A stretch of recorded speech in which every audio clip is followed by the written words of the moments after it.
persekutuan pelayan, pekerja, dan guru-guru TK. Terima kasih. GKI Betel Sintang 30 Agustus 2024. Shalom.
Yohanes pasal 17.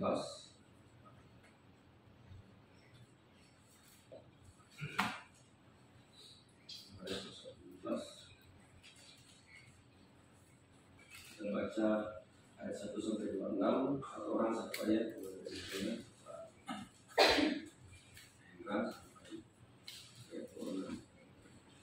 Yohanes pasal 17.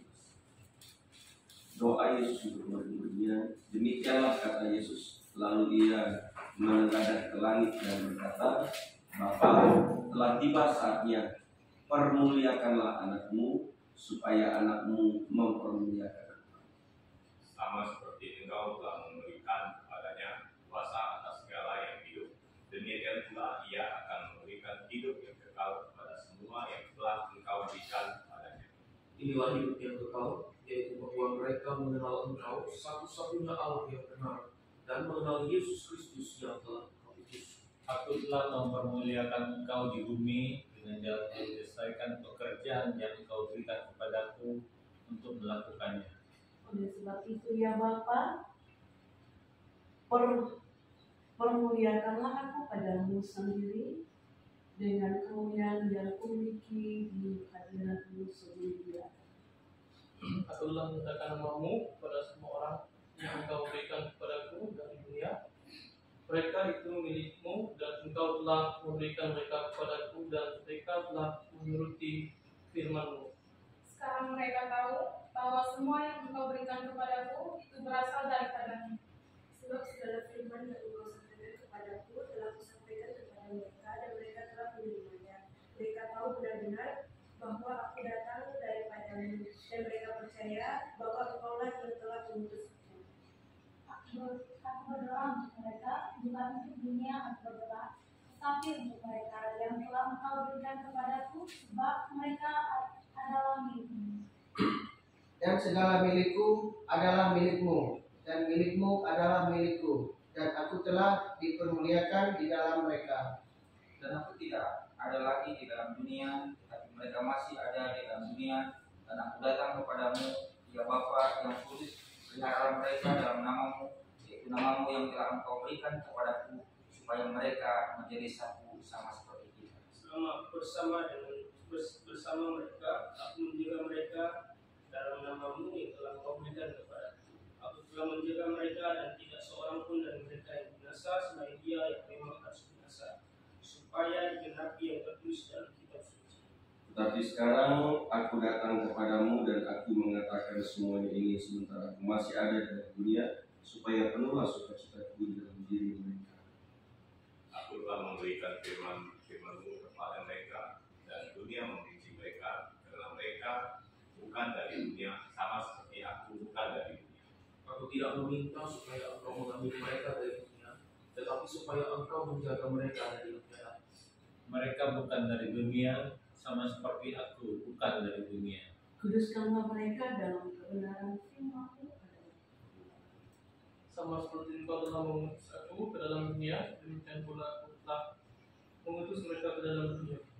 Dan aku akan menguduskan diriku bagi mereka, supaya mereka pun dikuduskan dalam kebenaran. Dan bukan untuk mereka ini saja aku berdoa, tetapi juga untuk orang-orang yang percaya kepadaku oleh pemberitaan mereka, Supaya mereka semua menjadi satu sama seperti Engkau, ya Bapa, di dalam aku dan aku di dalam Engkau, agar mereka juga di dalam kita, supaya dunia percaya bahwa Engkaulah yang telah mengutus aku. Dan aku telah memberikan kepada mereka kemuliaan yang Engkau berikan kepadaku, supaya mereka menjadi satu, sama seperti kita adalah satu. Aku di dalam mereka dan Engkau di dalam aku, supaya mereka sempurna menjadi satu. Agar dunia tahu bahwa Engkau yang telah mengutus aku, dan bahwa Engkau mengasihi mereka sama seperti Engkau mengasihi aku. Ya Bapa, aku mau supaya di mana aku berada, mereka juga berada bersama aku. Mereka yang telah Engkau berikan kepadaku, agar mereka memandang kemuliaan-Mu yang telah Engkau berikan kepadaku. Sebab Engkau telah mengasihi aku sebelum dunia dijadikan. Kita baca sama-sama dari 6, 1, 2, 3. Ya Bapa yang adil, ini dunia Engkau, tetapi aku mengenal dan menyatakan bahwa Engkau yang telah mengutus aku. Aku telah meninggalkan namamu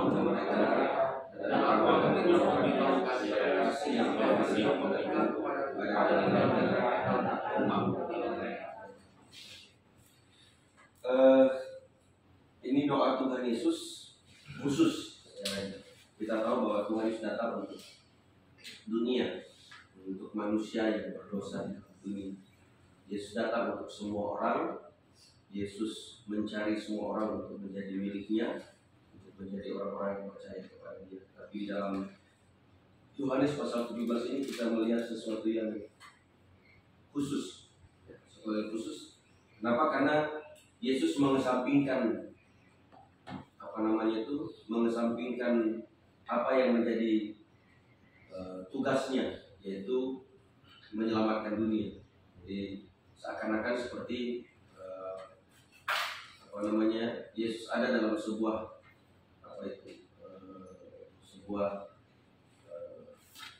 keadaan yang dia lebih mementingkan sebagian dari tujuan pelayanannya, di mana dia menyelamatkan dunia ini dari dosa. Tetapi dalam konteks ini dia berdoa secara khusus kepada orang-orang yang percaya, untuk orang-orang yang percaya kepadanya. Yang pertama kepada murid-muridnya, yang kedua kepada orang-orang yang percaya pada pemberitaan muridnya. Dia tidak berdoa bagi dunia. Itu sebabnya di dalam ayat yang ke-8 dia katakan, aku berdoa untuk mereka, bukan untuk dunia ini aku berdoa. Padahal Yesus kan dipanggil untuk menyelamatkan manusia yang berdosa dari dunia ini, di dalam dunia ini. Jadi Yesus datang untuk dunia ini sebenarnya. Tapi dari konteks ini kita melihat Yesus khusus menaruh beban berdoa khusus untuk orang-orang yang percaya kepadanya. Siapa orang-orang percaya kepadanya? Firman Tuhan katakan dari ayat ini adalah orang-orang yang ada di dalam dunia.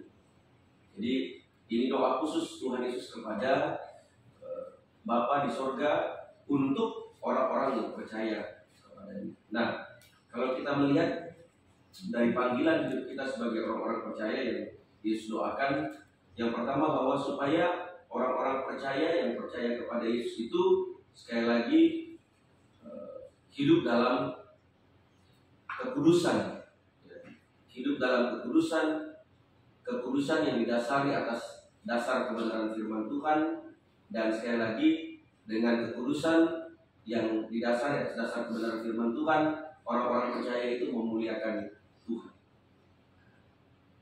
Di dalam ayat yang ke-17 firman Tuhan bilang begini, kuduskanlah mereka dalam kebenaran, firman-Mu adalah kebenaran. Jadi sekali lagi, supaya apa? Supaya pada akhirnya orang-orang yang dikuduskan dalam kebenaran atas dasar firman Tuhan itu memuliakan nama Tuhan. Di dalam ayatnya yang ke-24 berkata, ya Bapa, aku mau supaya dimanapun aku berada, mereka juga berada bersama-sama dengan aku, mereka yang telah Engkau berikan kepadaku, agar mereka memandang kemuliaan-Ku yang telah Engkau berikan kepadaku, sebab Engkau telah mengasihi aku sebelum dunia dijadikan. Jadi sekali lagi, Tuhan mau supaya setiap orang-orang yang percaya di dalam Tuhan itu, mereka hidup dalam kekudusan yang berdasarkan atas firman Tuhan. Dan ketika kekudusan itu ada dalam diri mereka, maka panggilan mereka adalah untuk mempermuliakan Tuhan. Karena firman Tuhan katakan, sesungguhnya itulah bagian hidup kita, supaya sekali lagi kita mempermuliakan Tuhan. Kenapa? Karena Tuhan yang memberikan kemuliaan itu kepada kita. Dalam ayat yang ke-22 dia katakan, dan aku telah memberikan kepada mereka kemuliaan yang Kau berikan kepadaku, supaya mereka menjadi satu sama seperti kita adalah satu. Jadi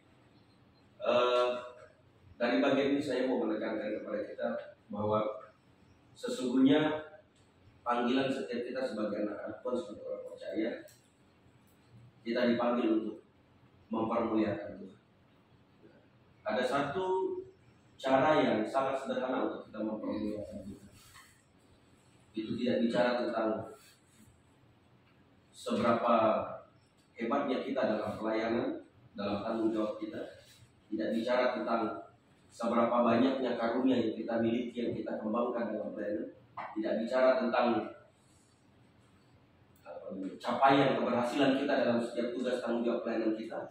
Tidak bicara tentang kepercayaan diberikan kepada kita dalam tanggung jawab pelayanan kita, sehingga membuat semuanya menjadi hebat, menjadi menjadi baik, kemudian mengangkat setiap diri kita. Tetapi sekali lagi, catatan penting dalam Alkitab, cara yang kita hidupi dalam kehidupan kita, di mana kita mempermuliakan Tuhan, adalah ketika setiap orang-orang percaya itu saling mengasihi dan hidup dalam kesatuan.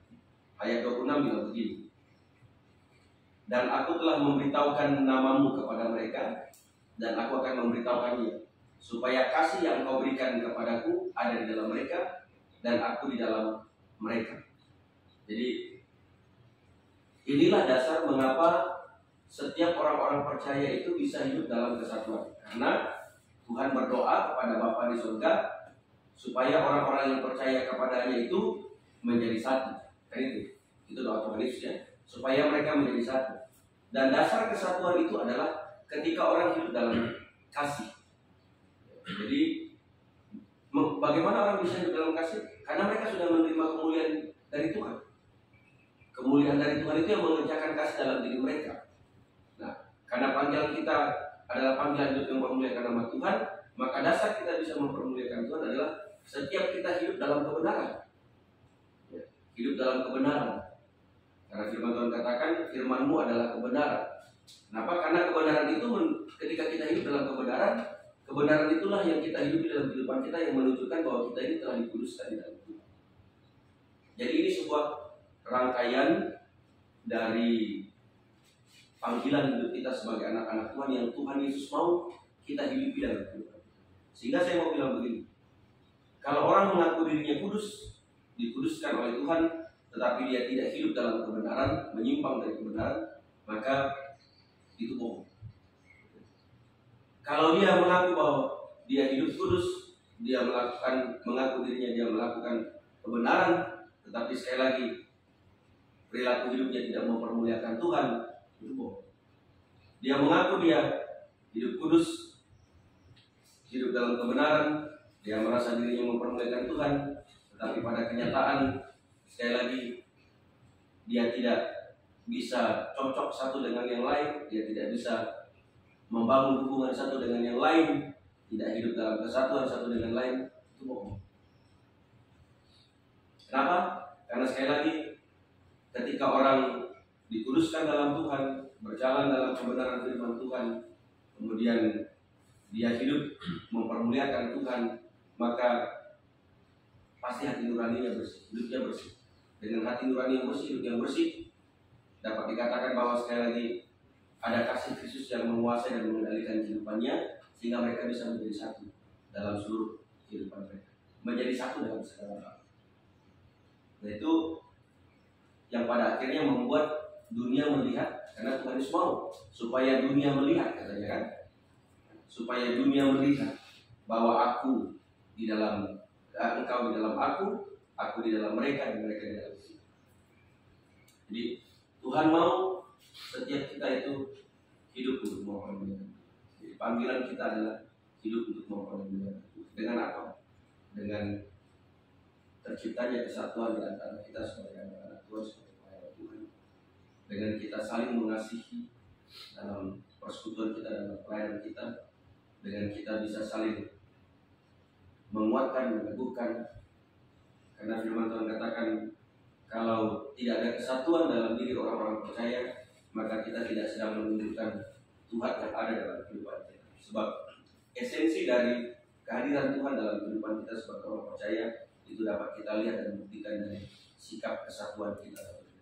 Sebab Bapa dan Anak adalah satu. Itu satu kesatuan yang tidak bisa dipisahkan.